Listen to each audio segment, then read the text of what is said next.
ക്രിസ്തുവിൽ സ്നേഹമുള്ള പ്രിയ സഹോദരി സഹോദരന്മാരെ, പെസഹക്കാലത്തിലെ 4-ാമത്തെ ഞായറാഴ്ചയിലേക്ക് നമ്മൾ പ്രവേശിക്കുകയാണ്. വചനധ്യാനത്തിലേക്ക് നിങ്ങളേവരെയും ഹൃദയപൂർവ്വം സ്വാഗതം ചെയ്തുകൊള്ളുന്നു.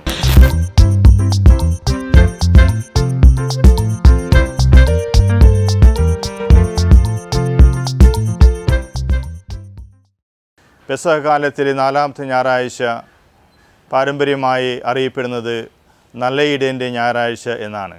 ഇന്നത്തെ സുവിശേഷ ഭാഗത്ത് യേശു പറയുന്നു, ഞാൻ നല്ല ഇടയനാകുന്നു, എൻ്റെ ആടുകൾ എൻ്റെ സ്വരം ശ്രവിക്കുന്നു, അവ എന്നെ അനുഗമിക്കുന്നുവെന്ന്.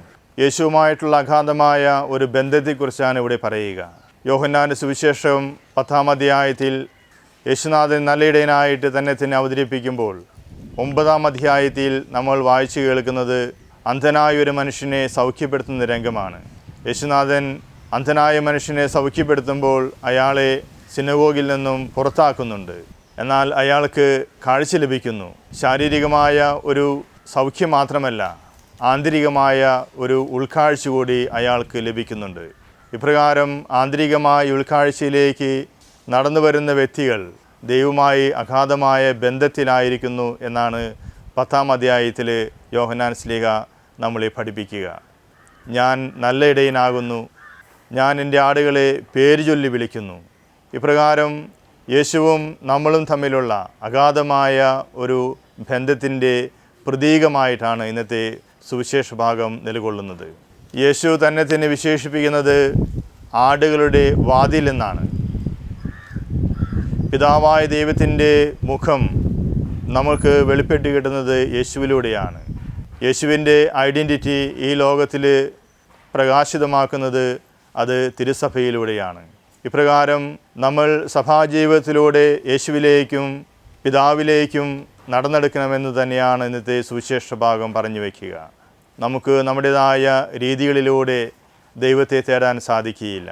നമുക്ക് നമ്മുടേതായ ആശയങ്ങളിലൂടെയും തത്വശാസ്ത്രത്തിലൂടെയും മറ്റും ദൈവത്തെ തേടി കണ്ടെത്താനാവുകയില്ല. മറിച്ച് സഭയിലൂടെ മാത്രമേ, യേശുവിലൂടെ മാത്രമേ നമ്മൾക്ക് പിതാവായ ദൈവത്തിങ്കിലേക്ക് നടന്നെടുക്കാൻ സാധിക്കുകയുള്ളൂ. ഞാനാണ് ആടുകളുടെ വാതിൽ എന്ന് പറയുമ്പോൾ സഭ നമുക്ക് നൽകുന്ന എല്ലാ മാർഗങ്ങളിലൂടെയും ദൈവത്തെ തിരിച്ചറിയുവാനും ദൈവത്തെ നമ്മുടെ ജീവിതത്തിൻ്റെ ഭാഗമാക്കി മാറ്റുവാനും നമുക്ക് സാധിക്കണം. ആടുകളെ ആലയിൽ നിന്നും പുറത്തേക്ക് ആനയിക്കുന്ന ഒരു നല്ല ഇടയനായിട്ടാണ് യേശുനാഥൻ തന്നെ ചിത്രീകരിക്കുന്നത്. ലൂക്കായുടെ സുവിശേഷത്തിൽ കാണുന്ന ഒരു ഇടയൻ്റെ ചിത്രമല്ല നമുക്ക് യോഹന്നാൻ്റെ സുവിശേഷത്തിൽ കാണാൻ സാധിക്കുക. ലൂക്കായുടെ സുവിശേഷത്തിൽ നഷ്ടപ്പെട്ട ആടിനെ തേടിപ്പോവുകയും അതിനെ കണ്ടെത്തുമ്പോൾ തോളിലേറ്റിക്കൊണ്ട് ഉത്സാഹത്തോടുകൂടി സന്തോഷത്തോടുകൂടി തിരിച്ചു വരുന്ന ഒരു ഇടയൻ്റെ ചിത്രമാണ് നമുക്കവിടെ കാണാൻ സാധിക്കുക. എന്നാൽ യോഹന്നാൻ്റെ സുവിശേഷത്തിലേക്ക് വരുമ്പോൾ കുറച്ചും കൂടിയും ആഴമായ ഒരു ചിന്തയിലേക്കാണ് നല്ല ഇടയൻ്റെ ചിത്രം നമ്മളെ കൊണ്ടുപോവുക. നല്ല ഇടയൻ ആലയിൽ നിന്നും ആടുകളെ പുറത്തേക്ക് ആനയിക്കുന്നു. ഇവിടെ ആനയിക്കുക എന്ന പദത്തിന് ഗ്രീക്ക് ഭാഷയിൽ എഗ്ബലൈ എന്ന പദമാണ് ഉപയോഗിച്ചിരിക്കുന്നത്. ആട്ടി പുറത്താക്കുക എന്നാണ് അതിൻ്റെ അർത്ഥം. ആടുകളുടെ ആലയെ ചിത്രീകരിക്കുവാൻ ഇവിടെ ഉപയോഗിച്ചിരിക്കുന്ന പദം ഔലെ എന്നാണ്.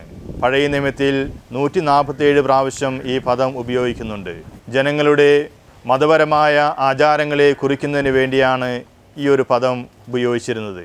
അപ്പോൾ യേശുനാഥൻ ആലയിൽ നിന്നും ആടുകളെ ആട്ടിപ്പുറത്താക്കുന്നു എന്ന ഒരു വിവക്ഷയിലൂടെ നമുക്ക് കാണാൻ സാധിക്കുന്നത് തെറ്റായ ധാരണകളിൽ നിന്നും ശരിയായ അർത്ഥത്തിലേക്ക് നമ്മുടെ കാഴ്ചപ്പാടുകളെ നയിക്കുക എന്നാണ് അർത്ഥം. 3-ാം നൂറ്റാണ്ടിൽ ഒരു ബാലൻ്റെ ശവകുടീരത്തിങ്കൽ യേശുവിൻ്റെ മനോഹരമായ ഒരു ചിത്രം രേഖപ്പെടുത്തുന്നുണ്ട്. അതിലൂടെ 2 ബിംബങ്ങളാണ് ഉപയോഗിക്കുന്നത്. യേശുനാഥൻ തത്വജ്ഞാനിയും നല്ല ഇടയനുമായി ചിത്രീകരിക്കുന്നു. ലാസറിനെ ഉയർപ്പിക്കുന്നതിൻ്റെ പശ്ചാത്തലത്തിൽ യേശുനാഥൻ ഒരു കൈയിൽ ദണ്ഡും മറുകൈയിൽ ബൈബിളുമായി ഇരിക്കുന്ന ഒരു ചിത്രമാണ് അവിടെ അവതരിപ്പിക്കപ്പെടുന്നത്.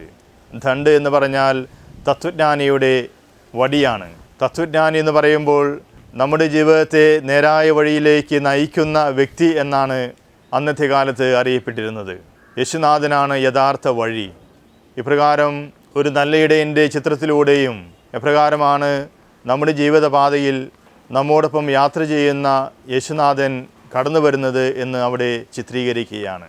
തത്വജ്ഞാനിയുടെ ആ പ്രതിബിംബത്തിലൂടെ അവിടെ നമുക്ക് കാണാൻ സാധിക്കുന്നത് യേശുനാഥൻ എല്ലാ തെറ്റായ ധാരണകളിൽ നിന്നും ജീവിത രീതികളിൽ നിന്നുമൊക്കെ നമ്മളെ നേരായ മാർഗത്തിലൂടെ നയിക്കുന്നു എന്നുള്ളതാണ്.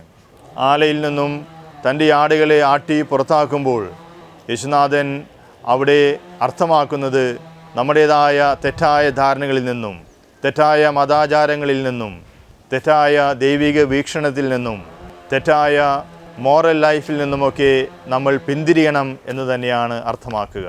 ഇപ്രകാരം യഥാർത്ഥത്തിലുള്ള ഒരു ക്രൈസ്തവികത നമ്മുടെ ജീവിതത്തിൽ പ്രാവർത്തികമാക്കാൻ ദൈവം നമ്മളെ അനുഗ്രഹിക്കട്ടെ. യേശുവിൻ്റെ ആട്ടിൻപറ്റത്തിലെ ആടുകളായ നമ്മളുടെ ദൗത്യം എന്ന് പറയുന്നത് അവിടുത്തെ സ്വരം തിരിച്ചറിയുക എന്നുള്ളതാണ്. അവിടുത്തെ സ്വരം തിരിച്ചറിഞ്ഞ് യേശുവിനെ അനുഗമിക്കുക. എവിടെയാണ് നമ്മൾക്ക് യേശുവിൻ്റെ സ്വരം തിരിച്ചറിയാൻ സാധിക്കുക? കർത്താവിൻ്റെ വചനത്തിൽ തന്നെ. യഥാർത്ഥമായ ബൈബിൾ പാരായണത്തിലൂടെയും യഥാർത്ഥമായ കൗദാശിക ജീവിതത്തിലൂടെയും ഒക്കെ നമുക്ക് കർത്താവിൻ്റെ സ്വരം തിരിച്ചറിയുവാനായിട്ട് സാധിക്കണം.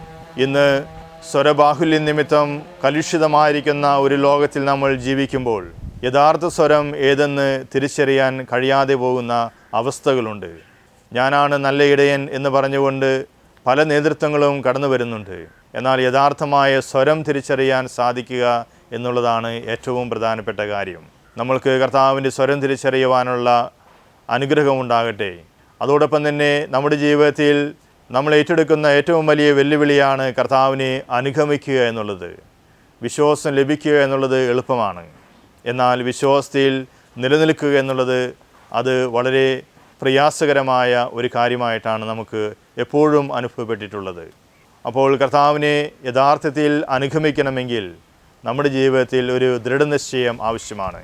ഇന്ന് നമ്മൾ നല്ല ഇടയൻ്റെ ഞായറാഴ്ച ആചരിക്കുമ്പോൾ നമ്മുടെ ജീവിതത്തിൽ കർത്താവിൻ്റെ സ്വരം തിരിച്ചറിയുന്ന വ്യക്തികളായി തീരാൻ നമുക്ക് പ്രാർത്ഥിക്കാം. അതോടൊപ്പം തന്നെ നല്ല ഇടയനെ അനുഗമിക്കുന്ന വ്യക്തികളായി തീരാൻ നമുക്ക് കഴിയട്ടെ. അങ്ങനെ നമ്മുടെ ഓരോരുത്തരുടെയും പേര് ചൊല്ലി വിളിക്കുന്ന, നമ്മളുമായി അഗാധമായ വ്യക്തിബന്ധം പുലർത്തുന്ന യേശുവിൻ്റെ പക്കലേക്ക് തിരിയാൻ നമുക്ക് സാധിക്കട്ടെ.